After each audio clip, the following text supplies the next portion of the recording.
Vou fazer esse hambúrguer aqui da Seara, um hambúrguer natural. Ele é bem bacana, bem espesso, ó, muito bonito. Vou colocar ele aqui na panela. Você pode ver, vai ser totalmente natural, sem gordura, tá?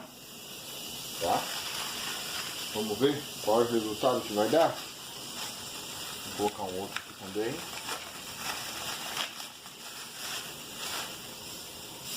Isso aí. Dá pra ver a suculência do hambúrguer, ó, subindo, zero de gordura, tanto na panela quanto no hambúrguer, e sem fumaceira. Vamos virar ele agora?